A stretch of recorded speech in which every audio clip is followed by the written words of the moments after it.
姜维继承诸葛丞相的遗志，前后11次北伐曹魏，是诸葛亮5次北伐的延续。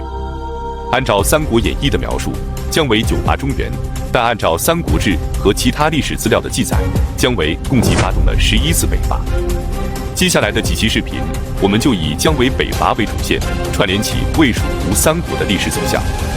本期视频，我们就一起走进姜维前5次北伐以及连结羌胡。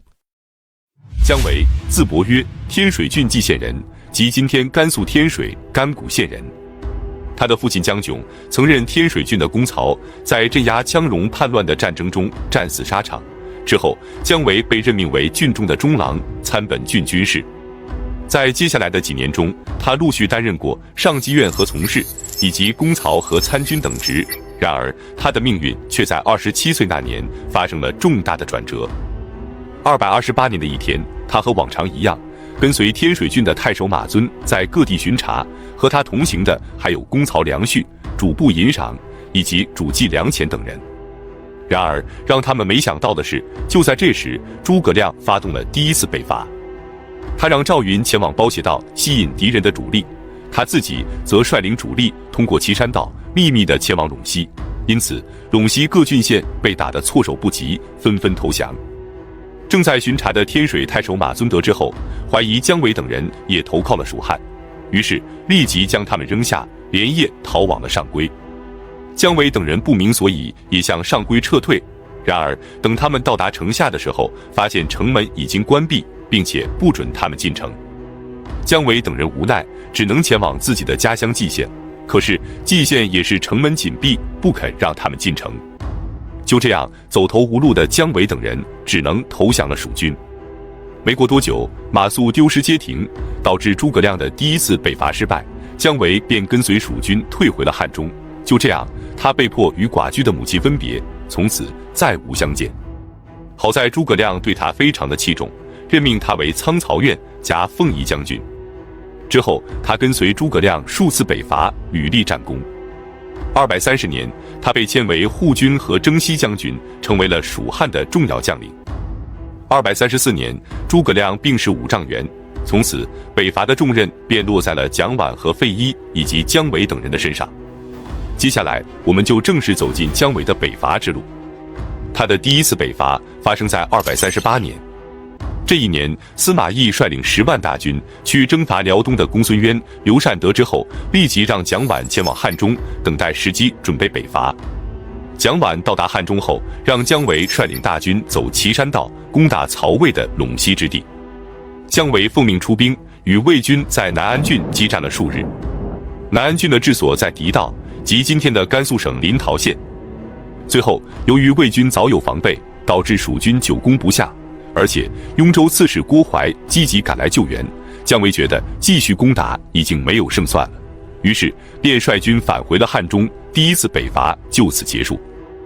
239年，魏明帝曹睿病逝，年仅8岁的曹芳继位，由司马懿和曹爽共同辅政。第2年，姜维便再次试探性地向陇西发动进攻，但是遭到了雍州刺史郭淮的顽强抵抗，兵力较少的蜀军与魏军僵持了数日后难以取胜，姜维只能下令撤军。然而郭淮见蜀军撤退，立即率军追击，一直追到强中，见蜀军已经撤走，便不再追击，转而讨伐羌人和氐人的部落。第2次北伐结束。曹爽在亲信们的蛊惑之下，逐渐架空司马懿，开始独掌大权，并在邓阳和李胜等人的劝说下，准备征伐蜀汉。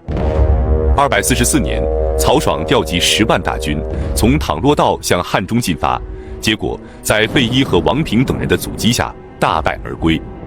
此战过后，羌人和胡人对曹魏朝廷怨声载道，曹爽在陇西的威信也大为降低。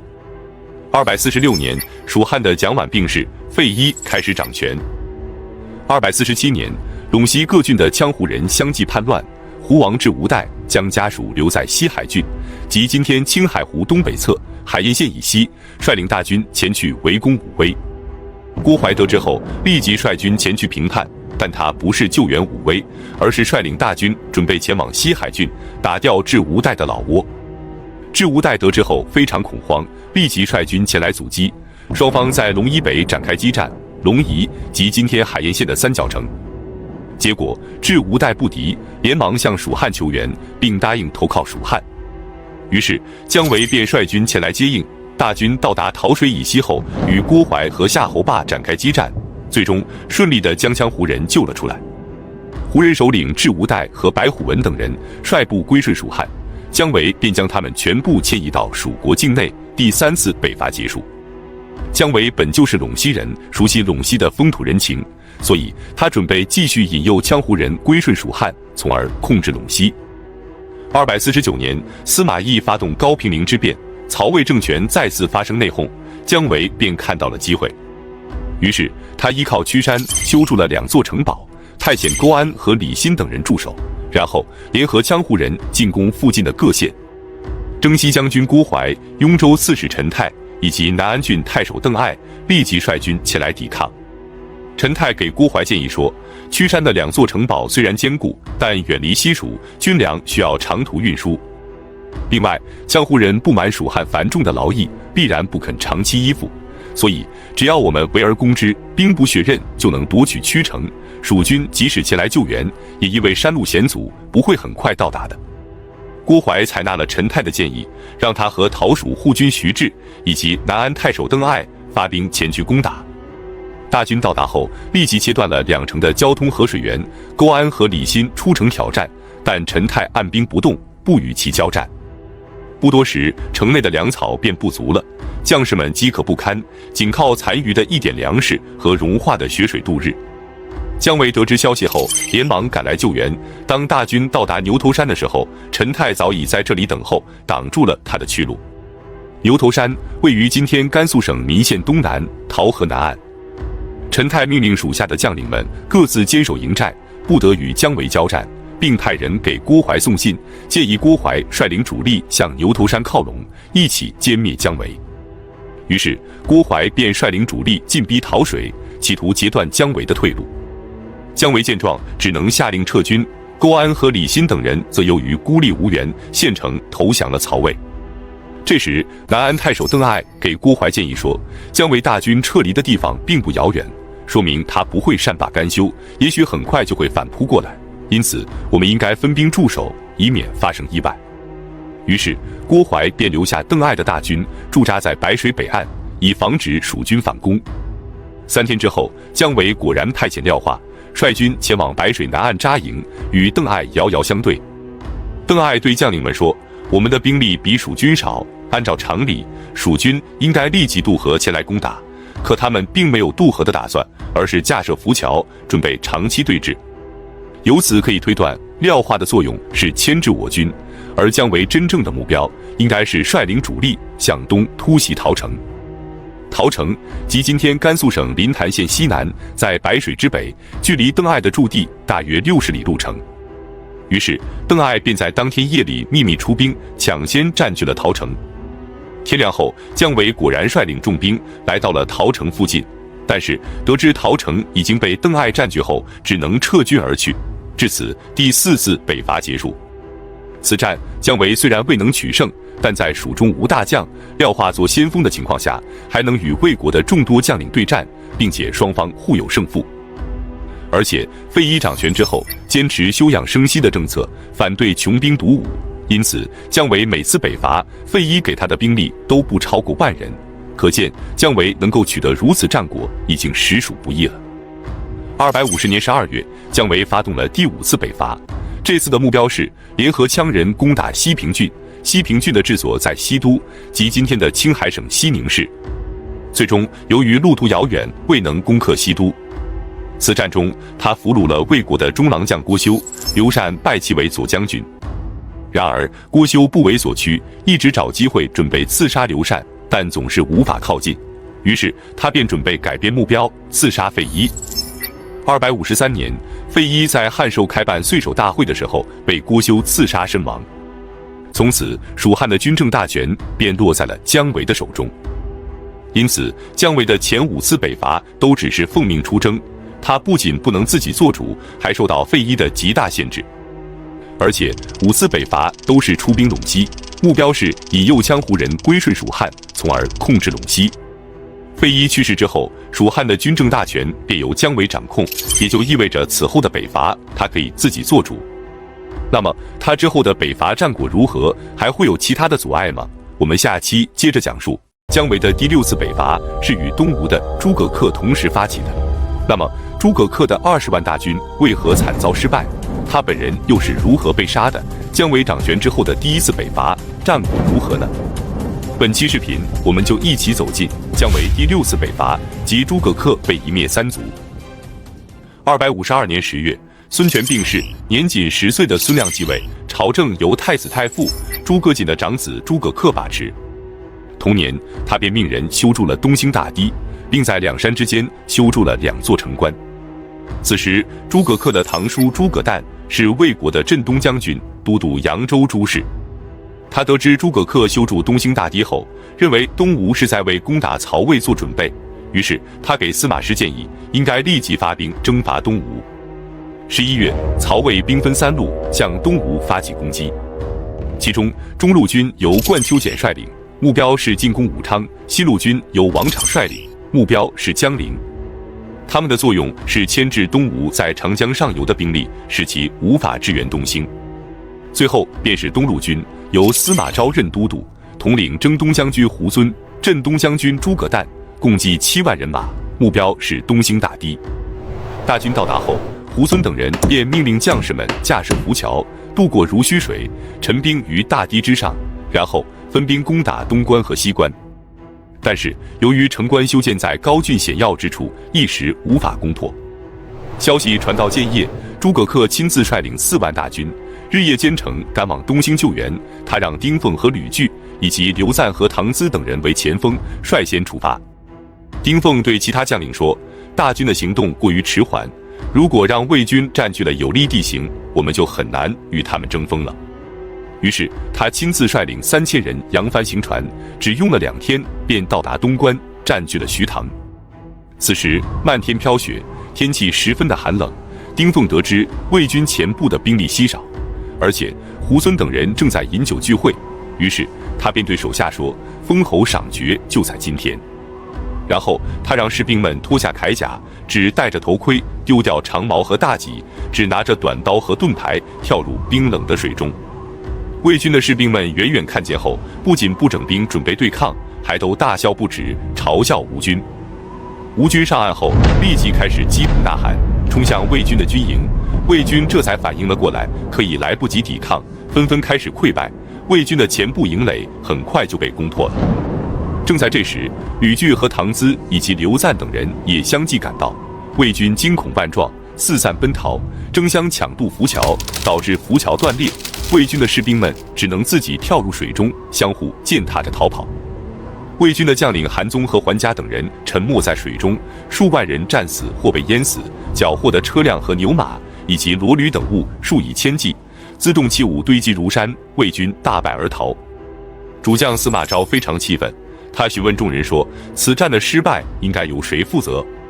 军司马王仪便说，应该由元帅你自己负责。司马昭大怒，立即下令斩杀了王仪。中路军的冠丘俭和西路军的王昶得知司马昭大败后，各自烧毁营地，也相继撤军而还。至此，东兴之战结束。消息传回洛阳，大臣们纷纷上表，建议将此次出兵的将领罢免或降职。可司马师却说，此战之所以失败，是因为我未完全听从诸葛诞的建议，将领们何罪之有？最终，他只削去了弟弟司马昭的爵位，其余将领则不予追究。诸葛诞和冠丘俭则调换了管辖区域，让诸葛诞都督豫州，冠丘俭则都督扬州。反观东吴，这是诸葛恪掌权以来的首战，也是东吴近年来最大的胜利，因此诸葛恪非常高兴，决定趁机继续扩大战果。253年春，他准备发动20万大军，继续攻打曹魏。大军出发之前，他派李恒前往蜀汉，说服姜维一起出兵。3月，诸葛恪不顾众人的反对，征调20万大军出兵攻打合肥。都督扬州的冠丘俭面对吴军的大举进攻，命令各地将领坚守城寨，固守待援，并立即向司马师请求支援。司马师连忙派遣太尉司马孚率领25万大军赶往寿春。司马孚是司马懿的弟弟，以74岁的高龄挂帅出征。他到达寿春后，认为进攻方需要消耗大量的人力和物力，方能有机会成功，因此他准备暂时不与吴军交战，等吴军的人力和粮草消耗的差不多时再发起攻击。于是全部的压力便都给到了驻守合肥城的守军，而合肥的守军只有张特率领的3000人，他们硬生生地拖住了诸葛恪的20万大军1个多月。城池虽然是守住了，可是病死和战死者已经超过了半数。于是他便假装向诸葛恪投降，而实际上却趁机休战，让将士们有喘息的机会，以及修补城防工事。就在这时，东吴的军中爆发了疾病，很多士卒患上了腹泻和脚气病。当各营的军官每天上报的患者越来越多时，诸葛恪非常的气愤，怀疑军官们谎报病情，于是扬言要把他们全部杀掉，军官们便不再上报患病的人数。此时他明知自己兴兵伐魏将会无功而返，但他耻于承认自己的问题，并且恼羞成怒地将怒火发泄在其他人身上。朱桓的儿子朱毅劝告他立即返回豫章郡，但诸葛恪不仅不听，还将他罢官后遣送回建业城，夺取了他的兵权。都尉蔡林多次劝说，诸葛恪一概不予采纳，蔡林便策马投降了曹魏，并将东吴此时的军情告知了司马孚。司马孚觉得时机已经成熟，于是立即命令大军出发，前去攻打吴军，并让灌鸠简和文钦率军切断吴军的退路。诸葛恪得知后万分惊恐，连忙下令撤军。可是吴军经过1个多月的消耗，士气非常低迷，在魏军的猛攻之下溃不成军。而且患病的士兵太多，撤退途中大量染病的士兵流落在道路两旁，被魏军俘虏。文钦则率领精锐奔赴吴军的退路河鱼，吴军被斩首了万余人后，才狼狈地退到了江边。然而诸葛恪依然不肯退兵，在江边停留了1个多月，准备让大军前往浔阳去屯垦。可朝中的大臣们心急如焚，不得已只能让皇帝孙亮下诏，以皇帝的诏命强制让他率军返回。最终在一封接着一封的诏书催促之下，诸葛恪才慢悠悠地率军返回了建业。回去之后，他就怒斥中书令孙黑说：“谁给你们的胆子，竟敢乱发诏书？”孙黑只能主动告病辞官而去。其他赞同皇帝给诸葛恪下诏的官员则全被罢免，诸葛恪重新选任自己的亲信担任。接着他准备继续整军去攻打青州和徐州。东吴的百姓和官员们得知后，对诸葛恪大为失望，怨恨的情绪也逐渐产生，这让孙峻看到了机会。孙峻是东吴的宗室，孙坚弟弟孙敬的后人，同时也是孙权女儿孙大虎的情人。他与孙亮密谋，准备除掉诸葛恪，于是孙亮摆下酒宴，邀请诸葛恪前来赴宴。最终诸葛恪在酒宴上被孙峻斩杀，终年51岁。他的儿子诸葛悚和诸葛建闻讯后，准备带着母亲逃跑，结果诸葛悚被追上之后斩杀，诸葛建则被逮捕，弟弟诸葛荣服毒自尽。最后诸葛恪被一灭三族，外甥张震和常侍朱恩等亲信也全部被杀。之后孙峻被拜为丞相和大将军，都督内外军事，开始执掌朝政。接下来我们再来看姜维北伐。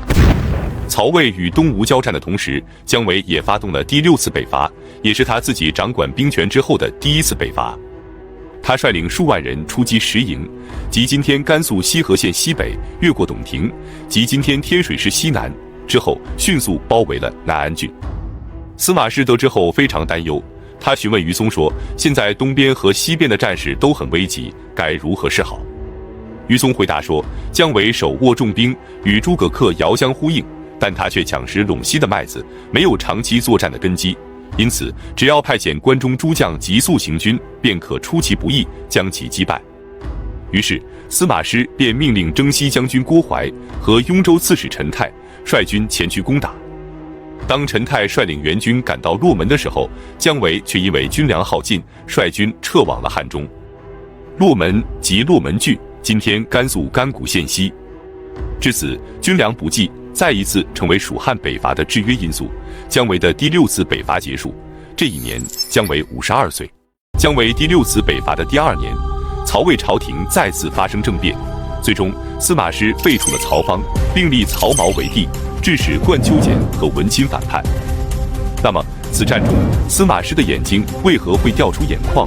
冠丘俭为何会被平民射杀？本期视频，我们就一起走进冠丘俭和文钦叛乱及司马师病逝。254年，曹芳22岁，登基也已经8年了，但朝政依然由司马师把持。2月，中书令李丰和张皇后的父亲张基等人准备发动政变，废掉司马师的大权，改封夏侯玄为大将军。然而，事情败露后，3人全都被司马师给诛杀了，并且一灭3族。通过此事，司马师突然意识到曹芳已经长大，不太好控制了，于是便有了另立皇帝的打算。他联合朝中大臣给郭太后上奏，以曹芳沉迷女色、欺辱儒士等理由，要求郭太后废除曹芳，改立曹操的儿子曹据为帝。可是郭太后同意废除曹芳，但要求改立曹丕的孙子曹髦为帝。于是曹芳便被迁往河内郡，废为齐王。年仅14岁的曹髦继位，大权依然由司马师把持。远在扬州的冠丘俭得知后非常不安，因为他与李丰和夏侯玄素来交好，同时他感念曹睿对自己的知遇之恩。因此得知曹芳被废，夏侯玄和李丰被杀后，冠丘俭既不安又愤怒，决定起兵打倒专政的司马师。扬州刺史文钦得知后积极响应，但冠丘俭有些犹豫，没有立即开始行动。这时，身在洛阳的长子冠丘殿写信鼓励父亲起兵，冠丘俭这才下定决心，决定与司马师拼死一搏。255年正月，他派人前往豫州和兖州，准备联合镇南将军诸葛诞和兖州刺史邓艾共同起兵。结果，诸葛诞和邓艾不仅没有响应，还斩杀使者，连忙向司马师告密。既然计划已经泄露，他们便决定提前举兵。他们将淮南的所有将领和官吏全都召集到寿春城内，然后在城西筑坛，歃血盟誓，淮南2叛正式拉开了序幕。随后，冠丘俭和文钦亲率6万精锐渡过淮河，准备速战速决，直抵洛阳。寿春和合肥防线历来是魏国的军事重心，淮南大军也都是由骁勇善战的老兵和精锐士卒构成，所以他们一路破关拔城，势如破竹，很快便来到了乐嘉，即今天的河南省商水县东。然而，他们却在这里遭到了守军的顽强抵抗，而且邓艾率领泰山郡的兵马也日夜兼程地赶来增援乐嘉，使城防更加坚固，一时难以攻克。至此，冠丘俭速战速决的战术被彻底打乱，而且由于战线拉得过长，后勤补给出现了很大的困难，再加上日夜奔袭作战，将士们疲惫不堪。无奈之下，他只能让大军进驻项城，即今天的河南省项城市。失去了先手优势后，冠丘俭为了能够争取到更多的潜在盟友，他便发布檄文，揭露了司马氏的11条大罪，布告天下。然而，司马氏掌控朝廷多年，根基非常深厚，各地诸侯要么静观其变，要么倒向朝廷，无人响应于他。无奈之际，冠丘俭和文钦只能将儿子送往东吴为人质，向东吴讨好。然而，却并没有得到东吴的大力支援，这让冠丘俭非常的苦恼。同样，司马师也并不轻松，因为他刚刚割去木瘤，身体尚未完全恢复。原打算让太尉司马孚率军前去平叛，但傅古和钟会等人却极力劝他亲自掌军。无奈之下，司马师只能带兵出征。接着，他让监军王基率军先行，将大军驻扎在南顿，监视冠丘俭和文钦的动态，命令诸葛诞率领豫州的兵马立即进攻寿春，命令胡遵率领青州和徐州的兵马斜出谯县，截断叛军从项城回归寿春的退路。不多时，司马师便率领大军到达汝阳，即今天的河南省商水县。然后，他命令各路大军只可坚守，不得与叛军交战。由于叛军的将士大多都是北方兵，他们担心家人会受到牵连，于是军心开始涣散，纷纷投降司马师，只有淮南的将士愿意继续跟随。这时，司马师让邓艾做出败亡的迹象，引诱叛军出兵，结果文钦果然上当。当天夜里，他就兵分2路，一路由他的儿子文鸯率领，一路由他亲自率领，准备偷袭司马师和邓艾的大营。让司马师没想到的是，文鸯并没有前去偷袭邓艾，而是直接冲向了他自己的大营，导致军中大乱。司马师由于受惊过度，刚刚割去的木瘤旧伤复发，眼睛直接掉出了眼眶。为了不让军心动摇，他咬着被子不让自己出声，结果被子都被他咬破了，将士们才没有察觉到他的伤情。文鸯则继续击鼓喧闹，大声喊叫着司马师的名字。然而文鸯鼓噪了一夜，却一直没有等来自己的父亲文钦。天明后，他只能撤军而还。这时尹大木对司马师说，文钦上了冠秋俭的当，才起兵反叛的，我当年深受他的信任，所以恳请让我前去劝降文钦。司马师此时身患重病，如果能够劝降成功，那是再好不过的。于是他便派遣尹大木只身前往。然而尹大木曾经是曹氏的家奴，心向曹魏。当年司马懿以落水发誓，让他去劝降曹爽，结果曹爽投降后却被夷灭了3族，这让尹大木非常的后悔。所以他此次去找文钦，并不是劝降，而是想告诉文钦，让他再坚持几天，司马师估计快要病死了。不多时，尹大木便追上了文钦，对他喊话说，阁下为何如此着急，不能隐忍几天再战吗？可叹的是，文钦并没有领会他的意思，还厉声大骂道，你是先帝的家人，不但不想着报恩，还与司马师为伍。说完，不等尹大木辩解，就张弓搭箭，准备将他射杀。尹大木哭着说道，大事完了，你就好自为之吧。然后策马狂奔而回。接着司马师让司马班率领8000骁骑前去追击文钦，乐申则率领步兵紧随其后。不多时，他们便追上了文钦的大军。文鸯虽然勇武善战，但仍旧无法扭转战局，很多部众倒戈投降，文钦父子力战突围，向南逃走。冠秋俭得知文钦大败后，知道大势已去，只能连夜逃出项城，向南突围。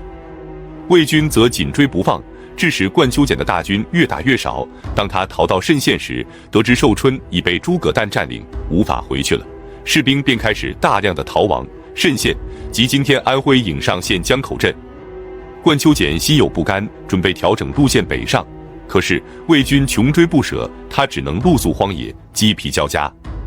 当走到慎县安丰津的时候，再次遭遇追兵，他便与弟弟冠秋秀和孙子冠秋仲藏匿在河边的芦苇丛中，结果被平民张蜀射杀而亡。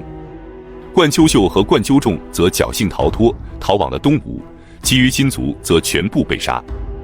文钦父子此时已经逃到了驼高，即今天安徽巢湖市这高镇。就在这时，东吴的孙峻正率领大军准备前去攻打寿春，于是文钦父子便投降了孙峻。孙峻本打算继续攻打寿春，得知寿春已被诸葛诞攻占后，便撤兵而回了。文钦到达东吴后，给郭淮写信，希望他继续起兵反抗司马师。